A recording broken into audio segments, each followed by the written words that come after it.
Hi guys, this is Bunschoten, the president and founder of Certum Solutions, and I'm coming today with a quick rundown of some of the UI differences between Zoho One and QuickBooks. And within Zoho One, we're going to talk specifically about Zoho Books because that is the closest to the QuickBooks ecosystem. So let me jump in here and pull up my QuickBooks. This is a sample company, mind you, and there's going to be things that are missing from the sample company that are in QuickBooks today.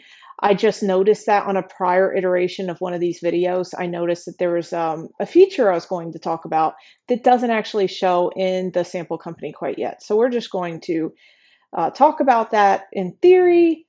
We will look at it in actuality once it's available in our sample company. So the difference between Zoho One and QuickBooks is that Zoho One can be seen as a platform. It's a lot like Odoo ERP. They're very similar in my mind, the way they're structured, where Zoho One is the platform, and then you pick different apps to go on the Zoho platform. The same thing with Odoo, where you have the Odoo platform, and then you pick and choose your apps to be a part of your ERP. Whereas QuickBooks is extremely robust, but is thought of as an accounting software. So that's it's mainly an accounting software, but they have additional features that aren't available in Zoho. Like they have capital, so they have like loans and things like that you can get for your business. They have payroll, which you can get payroll for Zoho, but you can't, and this is important if you're making these decisions, you can't get built-in payroll with Odoo. It does very manual payroll. If you need payroll, you have to go through a third-party payroll company if you go on the Odoo ecosystem. Also with QuickBooks, they have other things like Zoho and QuickBooks both have, payment solutions now, whereas I believe Zoho is the newer one to bring that up. Odoo does not have its own Odoo payments, but it does work with Stripe. So, and a handful of others. We use Stripe. Okay, past that, you've got your tasks. So here in QuickBooks, we have tasks, we have our bank transactions. You can bookmark things to be up at the top. What you're going to notice is you have a strong left-hand navigation, and it's opened and closed with this hamburger menu. If we go over to Zoho, you also have a left-hand navigation, you see, with a hamburger, and you can scroll up and down. And here's your pinned apps. So versus having like pages here, you have pinned apps. Now, something to possibly keep in mind is that QuickBooks, much like they introduced QuickBooks Online Advanced a few years ago, they have now introduced the IES platform, which we're learning about. It's newer, it's a new part of their portfolio of their QuickBooks family, and we'll go through that in greater detail once I have more information to share on that. In any case, here's your pinned apps at the top, okay? And then here's other apps. And for what we're doing today, I'm picking books because that's the most apples to apples with QuickBooks. Within Zoho Books, which is like the equivalent of QuickBooks, it has fewer add-on, extras, but at the same time, what is there is very robust. Funny enough, within the global marketplace, Zoho has more users than QuickBooks. Within the US market, QuickBooks outshines Zoho, something also to keep in mind. So we have a lot of the similar features. We have your items, banking, sales, purchases, time tracking. You've got a tax piece for 1099s. It'd be interesting to see where the sales tax is. I need to go dig into that. And then you've got reporting, documents, Zoho payments, like we talked about. We talked about payroll, okay? And you can extend this here, configure, and then we can go ahead and configure our features list if we want. For today, I'm going to go where I usually want to be. So when I'm using an accounting software, there was a time I'm like, ooh, look at this glittery object. This is what I really love about the software. And that has not actually gone away. But on top of that, as I've been a business owner for decades now, and as I also do some fractional CFO work for some of our clients, what becomes the most important is how robust are the reports and how can I customize reports. And Zoho to me has a really nice set of reports. So if I have to rank it, actually, I feel like Odoo probably doesn't have Odoo, if you can customize it and you have a budget for customization, that's key, right? Because Odoo is one of our cheaper seat options, but what you're leaving out is development costs. You're going to be paying developers. Don't tell yourself you're not. You're going to be paying for developers. Above, so Odoo reports, they're great. You can pivot things by analytics. That's super helpful.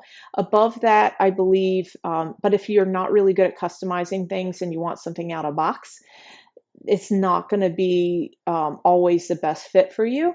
Above that, I believe Xero accounting software, they do have a great set of out-of-box reports.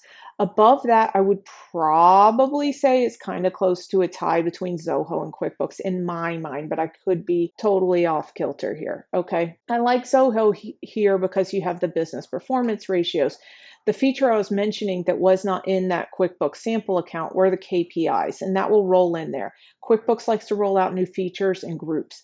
Now, they did add a tab and it says KPI metrics or what have you, but it's nothing that so far that you can't get by just running those common size financial statements that I covered in my other video.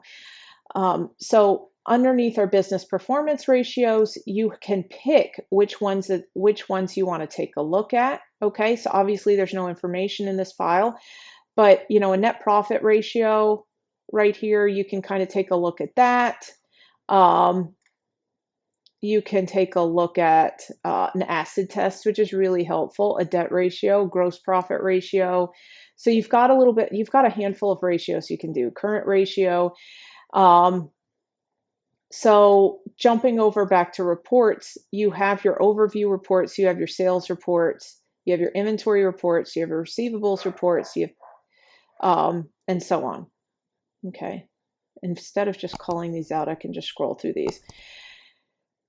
Okay, so if you are happy with QuickBooks and you like the way that QuickBooks has, these add-on solutions, I think it's a great answer. I think there's a lot of people that are within the QuickBooks ecosystem, and we may grumble and we may gripe, but really at the end of the day, we end up going home, right? And QuickBooks works for that. If you're looking for something off of the QuickBooks ecosystem, Zoho's a great contender. There's several really great contenders. And at the end of the day, I think a lot of it comes down to what kind of tools you can get out. So pivoting over here to the QuickBooks reports, here's your favorites where you can mark with a green star and it shows up at the top. You have your business overview reports, sales and customers, what you owe, expenses and vendors, and so forth. And my favorite is always the For My Accountant piece. Now, as you go above the regular QuickBooks, you actually start getting into, QuickBooks Online Advanced, and then you get into IES. And within the IES platform, you actually have industry-specific reports, which I know don't everybody gasp at once, was something that really we haven't had since Enterprise was here. And Enterprise is still here, it hasn't gone away.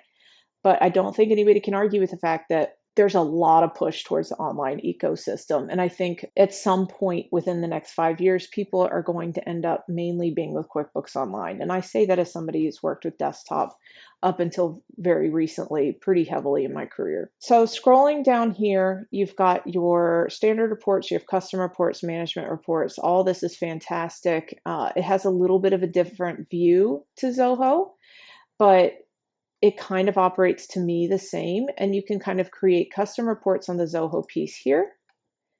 Okay, so then you pick which one you're going to customize. Let's do a profit and loss for today. What kind of report basis do we want? Do we want cash or accrual? Do we want to filter this against certain accounts? Like, do we just want ones that actually have transactions, or do we want to include ones that are zero? Are we comparing towards previous periods or previous years? Which this is kind of interesting because this is where QuickBooks wins out. In QuickBooks, you can do both at one time. With Zoho, you can only do one filter at a time. Okay. Let's see. Okay. Then you can go with advanced filters, and we'll click here. And we'll click, do we want projects, and so on. Okay. And you can add additional features from there. Now, this all has to do with what pieces you have turned on within Zoho 1. But then if you continue from there, you can create custom reports and save them. You can schedule reports just like you do with QuickBooks. You can create your custom reports and your favorite reports and so on. And that's just one of the different features you can get with Zoho. Zoho's a great platform. We've not done enough content on it. I really do like their set of reporting, and hopefully I can do more on this platform and how it compares to others in the future. If you have questions, my dogs all just barked at one time. If you have questions, please leave me a comment and let me know how I can help. And thank you so much for watching, and have a great day. Bye.